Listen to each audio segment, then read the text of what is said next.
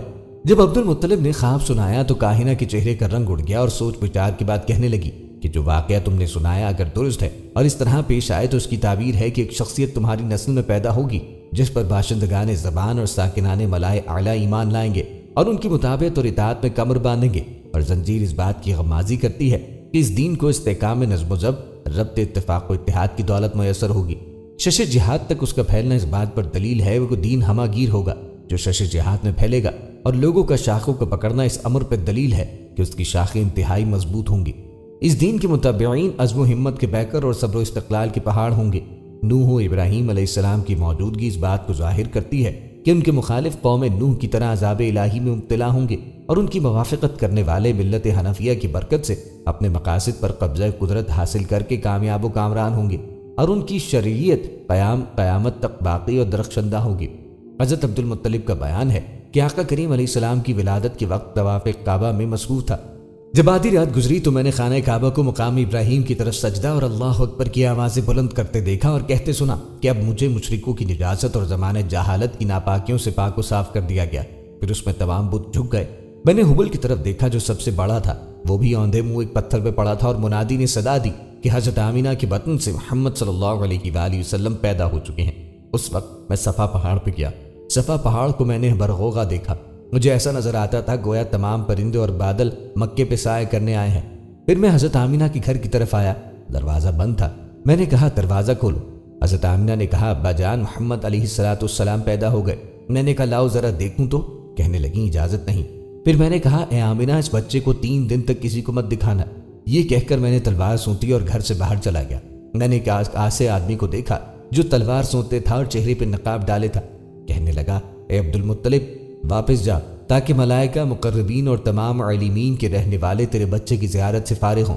اس سے میرے جسم پہ لرزہ طاری ہو گیا۔ میں اسی حالت میں باہر آ گیا تاکہ قریش کو اپنے بچے کی پیدائش کی خبر دوں، لیکن میری زبان ایک ہفتے تک بند ہو گئی اور میں کسی سے بات نہ کر سکا۔ ایک اور روایت ہے کہ ولادت کے دوسرے روز احبار یہود نے عبد المطلب سے پوچھا کہ گزشتہ رات تمہارے ہاں کوئی لڑکا پیدا ہوا ہے؟ اس نے جواب دیا کہ ہماری ایک عورت کو حمل ہے لیکن وضع حمل کا کوئی علم نہیں۔ انہوں نے کہا کہ ہم نے توریت میں اسی طرح دیکھا ہے کہ کل سید الاولین الآخرین وادی مقدس جو زیارت گاہ عرب و عجم ہے کی ولادت گاہ ہوگی، اور وہ علم رفیع اور سراج منیر گزشتہ رات منتقل ہو گیا ہے۔ عبد المطلب نے کسی شخص کو آمنہ کے پاس بھیجا تاکہ صورتحال معلوم کرے۔ آمینہ رضی اللہ عنہا نے کہا کہ خلق ختنہ کیا ہوا اور ناف پریدہ ایسا بچہ پیدا ہوا ہے گویا اسے غسل دیا ہوا ہے۔ وہ علائش جو بچوں کے ساتھ ہوتی ہیں اس سے بالکل پاک و صاف ہے۔ اس سے ایسا نور پیدا ہوتا ہے کہ دنیا اس سے منور ہوگی، جیسے کہ اس سے پہلے میں نے خواب میں دیکھا تھا۔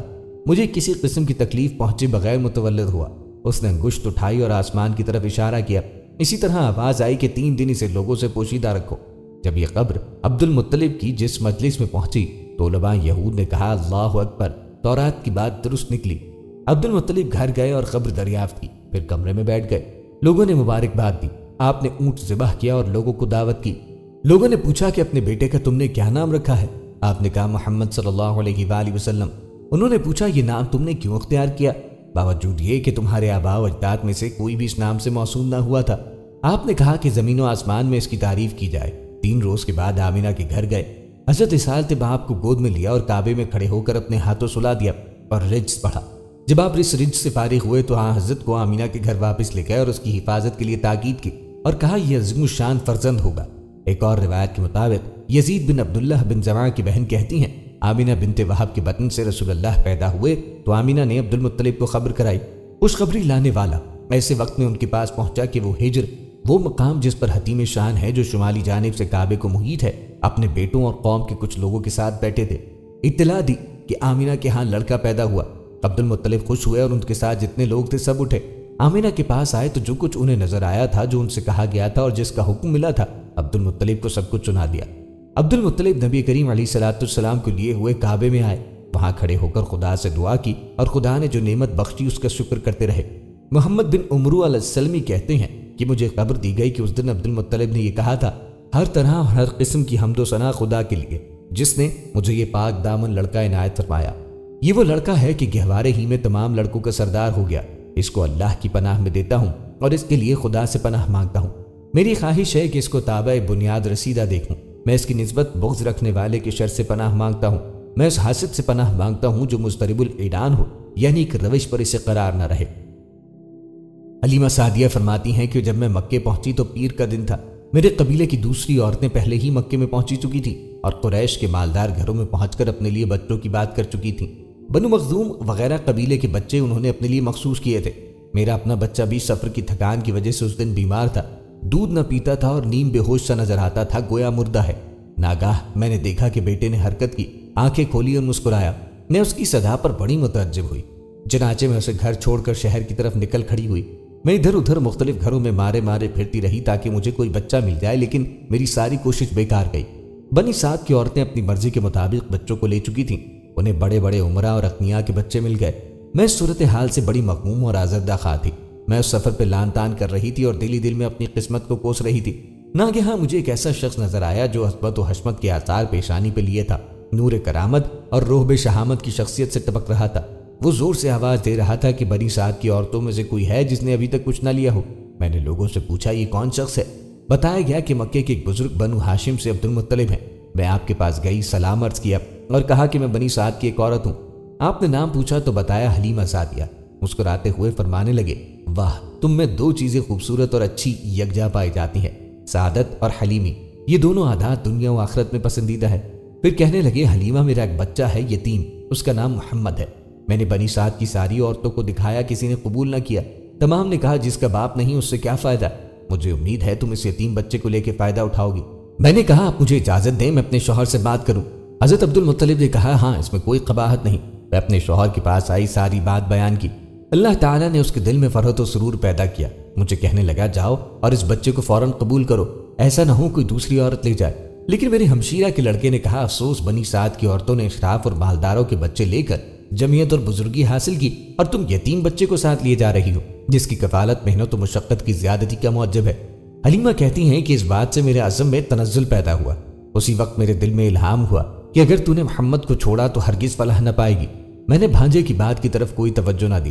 میں نے کہا قوم کی تمام عورتیں دودھ پلانے کے لیے بچے لے جائیں اور میں کوئی فرزند ساتھ نہ لے جاؤں، خدا کی قسم میں اسے ہی لوں گی، اگر اس کا باپ نہیں لیکن اس کا دادا عبد المطلب ہے۔ میں اسے یتیم ہونے کی وجہ سے رد نہ کروں گی۔ اگر اس در یتیم کا مرتبہ کوئی اور نہیں پہچانتا تو میں پہچانوں گی۔ مجھے امید ہے کہ جو خواب میں نے دیکھا ہے وہ جھوٹا نہیں ہو سکتا، وہ میری مدد کرے گا۔ میں واپس آئی اور عبد المطلب کے پاس گئی۔ میں نے کہا فرزند کہاں ہے؟ لائیے تاکہ میں اسے دیکھوں۔ اس بات سے ان کا چہرہ چمک اٹھا اور بے پناہ خوشی و مسرت سے کہا، حلیمہ کیا تو نے میرے فرزند کو دودھ پلانے کا ارادہ کیا ہے؟ میں نے کہا ہاں۔ عبد المطلب سجدہ شکر بجا لائے اور سر اٹھایا اور آسمان کی طرف رخ کر کے کہا، الہی حلیمہ کو محمد سے سعادت افروز فرما۔ پھر مجھے آمینہ کے گھر لے گئے۔ میں نے ایک عورت دیکھی جس کا چہرہ 14ویں کے چاند کی طرح چمک رہا تھا۔ عبد المطلب نے میرا نام و حال بیان کیا۔ اس نے کہا اہلا و سہلا یا حلیمہ۔ پھر وہ میرا ہاتھ پکڑ کر اس مکان میں لے گئی جہاں نبی کریم علیہ الصلوۃ والسلام تھے۔ آپ کو سفید صوف کے کپڑے میں لپیٹا ہوا تھا، کستوری کی مانند خوشبو آ رہی تھی۔ ان کے نیچے ریشم کا سبز کپڑا پڑا تھا۔ نبی کریم علیہ الصلوۃ والسلام سو رہے تھے اور جب میں نے آپ کا چہرہ کھولا، بچہ دیکھا جس کا چہرہ مبارک خورشید کی مانند چمک رہا تھا اور انوار حسن و جمال ذوالجلال اس کی ذات باکمال کے آئینے سے تابند تھی۔ حلیمہ کہتی ہیں کہ جب میری نظر مبارک فرزند دلبند کے جمال پہ پڑی، میں ہزار جان اس پہ فریختہ و شیفتہ ہو گئی۔ دفتن میں نے دیکھا کہ میرے جسم کی تمام رگوں سے دودھ نے پستان کی طرف جوش مارا اور اس کی محبت میرے روح کی گہرائی میں اس قدر جاگزی ہوئی یہاں تک کہ میں نے خواب سے بیدار کیا۔ آپ نے آنکھیں کھول دیں، میری طرف دیکھا اور تبسم فرمایا۔ میں نے ان کے تبسم میں وہ ملاحت دیکھی جو کسی حسین کی مسکراہٹ میں بھی نہ دیکھی۔ میں نے ایک نور دیکھا جو ان کی دونوں آنکھوں سے منعکس ہوا جس کی شعاعیں آسمان کو پہنچی۔ میں نے اسی وقت ان کا منہ چوم لیا۔ میں اپنی اس حالت کو آمنہ سے چھپاتی تھی، ایسا نہ ہو کہ اسے اس حال کی خبر ہو جائے۔ اس کے بعد میں نے آپ کو اپنی گود میں لیا اور دایاں پستان ان کے منہ میں دیا۔ انہوں نے دودھ پینا شروع کیا۔ جب میں نے بایاں پستان ان کی طرف کیا تو وہ رک گئے۔ حضرت عبداللہ بن عباس کہتے ہیں کہ اسی وقت نبی کریم علیہ الصلوۃ والسلام کو انصاف کی توفیق دی گئی کہ ایک پستان کو اپنے دودھ شریک بھائی کے لیے چھوڑ دیا جائے۔ حلیمہ کہتی ہیں کہ میں نے اپنا دایاں پستان ہمیشہ نبی کریم علیہ الصلوۃ والسلام کے لیے محفوظ رکھا اور بایاں اپنے فرزند زمرہ کو دیتی تھی۔ حلیمہ کہتی ہیں کہ نبی کریم علیہ الصلوۃ والسلام میری گود میں تھے اور دودھ پی رہے تھے۔ میں آپ کی خواب آلودہ آنکھوں کی طرف دیکھ رہی تھی اور خوشی مجھ سے ضبط نہیں ہو رہی تھی۔ میں چاہتی تھی کہ جلد از جلد انہیں گھر لے جاؤں تاکہ میرا خاوند بھی ان کے دیدار سے سعادت اندوز ہو۔ عبد المطلب نے کہا حلیمہ تجھے بشارت ہو کہ کوئی بھی عورت اپنے قبیلے کی طرف اس طرح واپس نہیں جائے گی جس سے کہ تو جا رہی ہے۔ آپ فرماتی ہے جب میں نبی کریم علیہ الصلوۃ والسلام کو گود میں لے کے اپنے خچر پہ سوار ہو کر مکہ مکرمہ سے جانے لگی تو میرا خچر اس قدر تیز ہو گیا تھا کہ کوئی بھی سواری اس کے قریب نہ پہنچ سکی۔ قافلے کی عورتیں کہنے لگی، اے حلیمہ، یہ وہی خچر ہے جس پہ تم سوار ہو کے آئی تھی یا کوئی دوسرا ہے؟ آپ فرماتی ہیں کہ جب ہم گھر پہنچے تو قحط پڑا تھا، ہر طرف خشک سالی تھی، بکریوں کے تھنوں سے دودھ خشک ہو چکا تھا، مگر میرے گھر قدم رکھتے ہی بکریوں کے تھن دودھ سے بن گئے۔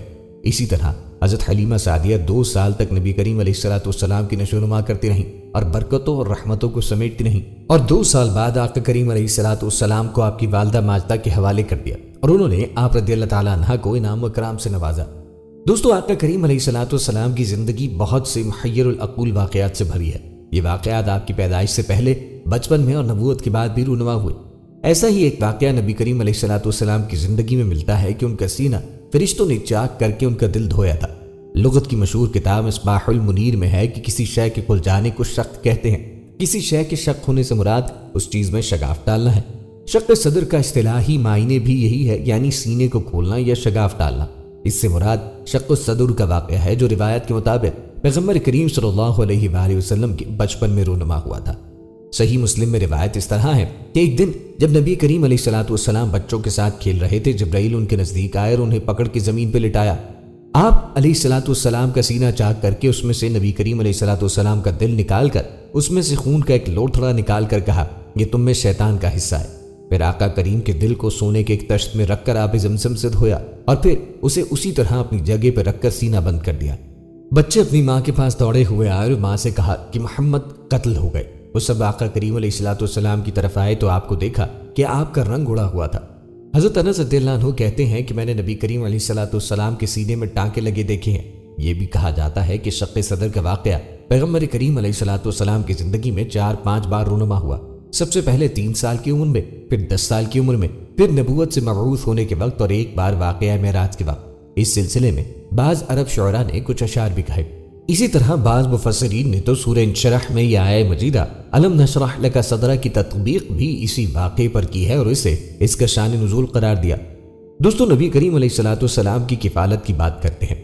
حضرت آمنہ کی ابوا کے مقام پر تدفین کے بعد ام ایمن نے نبی کریم علیہ الصلوۃ والسلام کو اٹھایا اور مکے لے آئی اور عبد المطلب کے سپرد کیا۔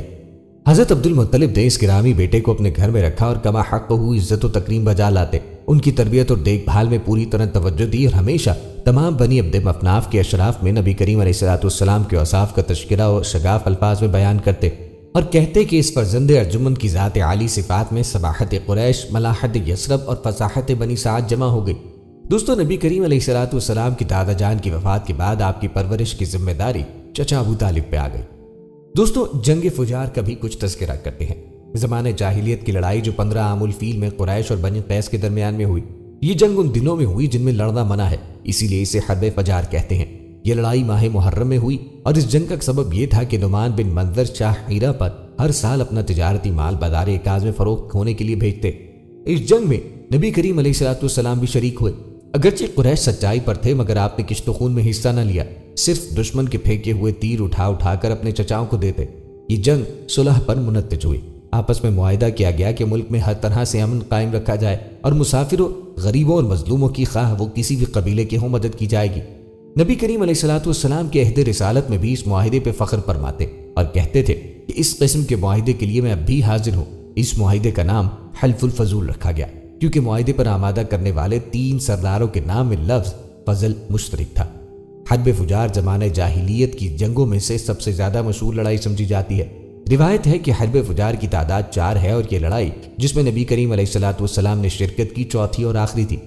یہ نبی کریم علیہ الصلوۃ والسلام کی ابتدائی زندگی کی پہلی جنگ تھی جس میں آپ نے شرکت کی تھی۔ جب نبی کریم علیہ الصلوۃ والسلام کی عمر 20 سال ہوئی تو ذی قعدہ کے مہینے میں عکاظ کے بازار میں ایک لڑائی ہوئی جس میں ایک طرف قریش اور کنانہ کے قبائل تھے اور دوسری طرف قیس عیلان کے قبائل تھے۔ دونوں میں گھمسان کا رن پڑا اور فریقین کے کئی آدمی قتل ہوئے، لیکن پھر انہوں نے صلح کیا کہ دونوں فریق کے مردے گنے جائیں، جس کے زیادہ مقتولین ہو ان کے بدلے میں زیادہ خون بہا دیا جائے گا۔ اس کے بعد جنگ ختم ہوئی اور باہمی شرع عداوت مٹا دیا گیا۔ دوستو، آپ کو حلف الفضول کے متعلق بھی بتاتے ہیں۔ عرب کے زمانے جاہلیت میں امن و امان کے قیام کے لیے کیا جانے والا ایک معاہدہ جس میں نبی کریم علیہ الصلوۃ والسلام نے بھی شرکت کی تھی جب آپ کی عمر مبارک 20 سال تھی، اسے حلف الفضول کا نام دیا گیا۔ یہ معاہدہ حرب فجار کے بعد قریش اور بنی قیس کے درمیان ذی قعدہ سن 590 میں طے پایا۔ معاہدے میں تمام قبائل نے مل کر عہد کیا کہ ہم مظلوموں کا ساتھ دیں گے، خواہ وہ کسی قبیلے کے ہوں، یہاں تک کہ ان کا حق ادا کیا جائے۔ ملک میں ہر طرح کا امن و امان قائم کریں گے، مسافروں کی حفاظت کریں گے، غریبوں کی امداد کرتے رہیں گے، کسی ظالم یا غاصب کو مکے میں نہ رہنے دیں گے۔ نبی کریم علیہ الصلوۃ والسلام نے اس معاہدے میں شرکت کی کیونکہ یہ امن و امان کا معاہدہ تھا، اس لیے آپ اس کو بہت پسند فرماتے۔ آپ کے نزدیک اس معاہدے کی اتنی اہمیت تھی کہ زمانہ رسالت میں بھی اس کا تذکرہ کرتے ہوئے فخر محسوس کرتے کہ اس معاہدے کے مقابلے میں مجھ کو سرخ رنگ کے اونٹ بھی دیے جاتے تو میں نہ لیتا، اور اگر اب بھی شرکت کے لیے بلایا جائے تو میں اسے قبول کروں گا۔ اس سے بات واضح ہوتی ہے کہ نبی کریم علیہ الصلوۃ والسلام کو امن و امان اس قدر پسند تھا جبکہ وہ قبائلی دور تھا۔ اس معاہدے کا نام حلف الفضول اس لیے رکھا گیا کہ بنو جرہم کے 3 سرداروں نے پہلے بھی اس نوعیت کا ایک معاہدہ کرنے کی کوشش کی تھی۔ اس تاریخی معاہدے کو حلف الفضول اس لیے کہتے ہیں کہ قریش کے اس معاہدے میں بہت پہلے مکے میں قبیلے جرہم کے سرداروں کے درمیان بھی بالکل ایسا ہی ایک معاہدہ ہوا تھا، اور چونکہ قبیلے جرہم کے وہ لوگ جو اس معاہدے کے محرک تھے ان سب لوگوں کا نام فضل تھا، یعنی فضل بن حارث، فضل بن وداع، فضل بن فضالہ، اس لیے اس معاہدے کا نام حلف الفضول رکھ دیا گیا، یعنی ان چند آدمیوں کا معاہدہ جن کے نام فضل تھے۔ معاہدہ حلف الفضول عبداللہ بن جدعان التیمی القراشی کے گھر پہ ہوا تھا جو قریش کے سردار تھے، اور اس کا مقصد اتحاد و میل ملاپ کی فضا پیدا کرنا تھا۔ دوستوں، آپ کو بتاتے چلیں کہ خانہ کعبہ کی دوبارہ تعمیر کا حکم کیوں دیا گیا تھا اور کتنی دفعہ خانہ کعبہ کو تعمیر کیا گیا۔ خانہ کعبہ کی تعمیر ابتدائے عالم سے لے کر آج تک 5 بار ہو چکی ہے۔ پہلی بار خانہ کعبہ کی تعمیر حضرت آدم علیہ السلام نے فرمائی۔